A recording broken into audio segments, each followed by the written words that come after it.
Só conhecia a flor, beija-flor, Chico. Mas arte e militância sempre andaram juntas. Primeiro, temos que entender a arte como um trabalho humano que todos podem aprender a fazer. E eu acho que a coisa mais subversiva que a gente pode dizer às pessoas é: vocês podem. Entende? Qualquer um pode. É trabalho humano. E com relação à militância, se nós pegarmos um momento da arte que é muito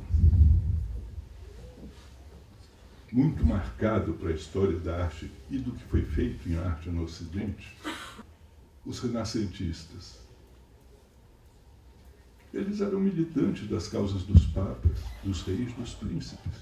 Uns mais dedicados, e dentro do establishment, como o Da Vinci, e outros rebeldes, como Michelangelo. A arte é coisa que os homens fazem, homens e mulheres. Eles a usarão, e é legítimo que a utilizem, no tempo e no espaço, em cada sociedade, para aquilo que eles achem melhor utilizar. Ou você acha que o Vaticano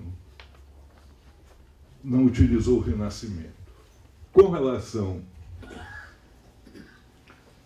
ao Brecht, ele não contamina, no melhor sentido, apenas o teatro brasileiro. As artes plásticas também passam a ser contaminadas.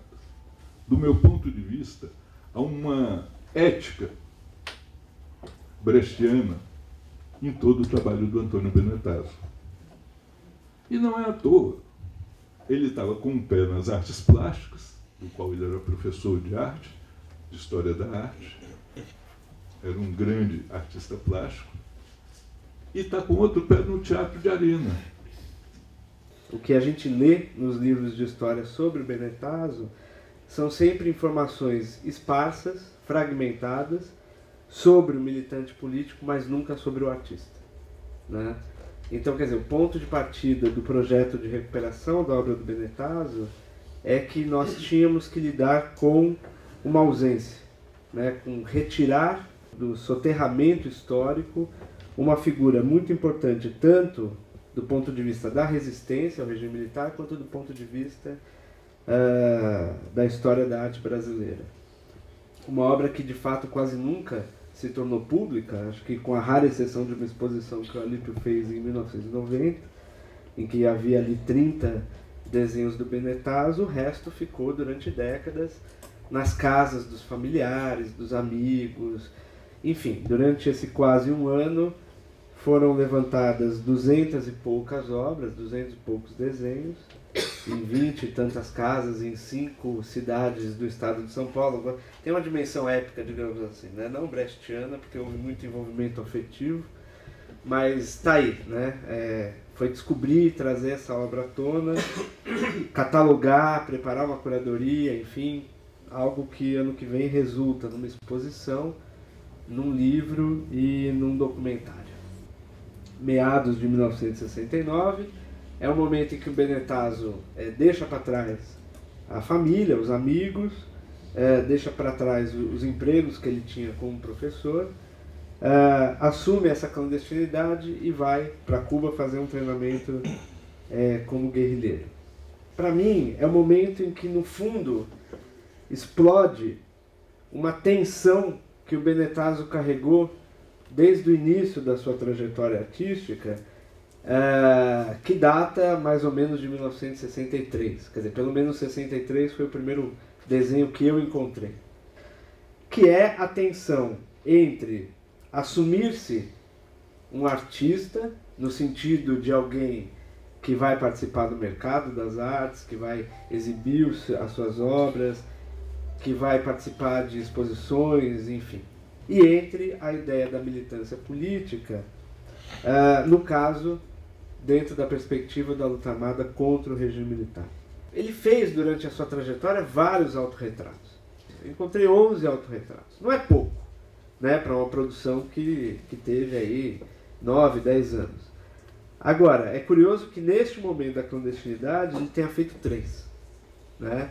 Quer dizer, sempre me deu assim, uma certa impressão de que necessidade foi essa por parte do artista e do guerrilheiro de, neste momento de maior tensão e de risco, você fazer uma autorrepresentação constante do seu corpo.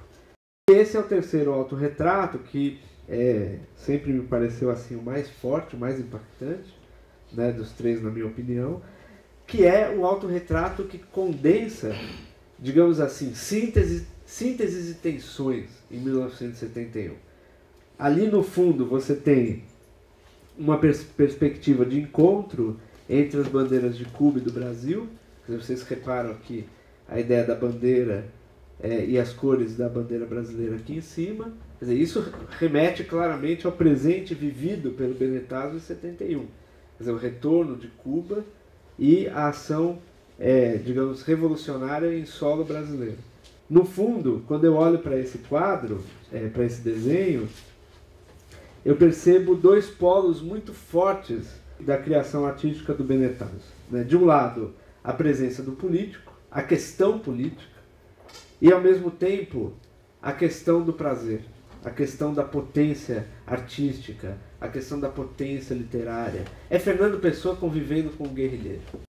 Eu faço parte de um grupo que chama Companhia Antropofágica, que é um grupo de teatro, que tem 13 anos de idade, e é um grupo assumidamente de esquerda.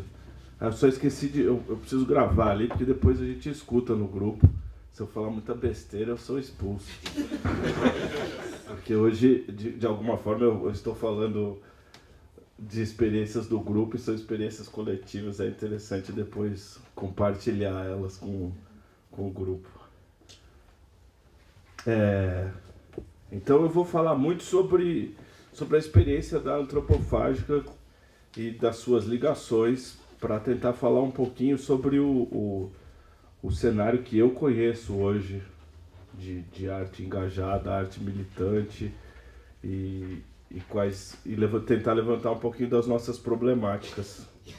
A Companhia Antropofágica não tem esse nome por acidente, é um nome que se refere claramente aos processos antropofágicos, isso ligado à antropofagia do século XVI mesmo, e o manifesto antropófago e toda a teoria do modernismo, isso, Oswald de Andrade e toda aquela turma de 22. Então, para nós da Antropofágica, 22 é um momento importantíssimo de devoração. Na sequência, esse momento é o momento do CPC e do Arena, que é outro momento importante de trabalho para a gente. Então, a primeira peça do grupo, a Macunama no País Rei da Vela, é uma peça de rua. O que significa isso? Eu não vou conseguir definir muito o que a Antropofágica faz e tem feito, porque a gente acaba abraçando uma série de coisas. Primeiro, eu acho que a enorme presença hoje do teatro de rua já diz um pouco da sua qualidade política, porque a rua é uma ágora que você não pode controlar. É muito diferente de você escolher um teatro e ele tá ali, mas a Antropofágica não é um grupo que trabalha só na rua, porque a gente considera ter alguns tipos de experiências teatrais que não se podem realizar na rua. Então é um grupo que trabalha na rua e trabalha na caixa. Não há nenhum problema e nenhum prejuízo um grupo de teatro conseguir ter um diálogo claro com os movimentos dos quais ele se identifica. Isso não embota o pensamento do artista, nem impede ele de fazer coisas que são extremamente subjetivas e desejos. A Antropofágica tem todo um trabalho, por exemplo, que é ligado a um artista polonês, que inclusive está numa exposição do Sesc, chama-se Tadeusz Kantor, que é um artista polonês muito interessante, que tem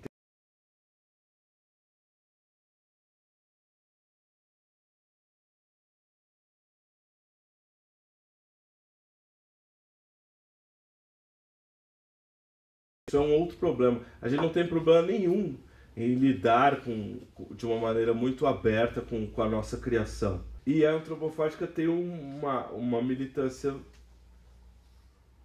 portanto, junto a diversos movimentos e a diversos ligados a movimentos, a partidos, nas nossas pastelarias e nossos debates.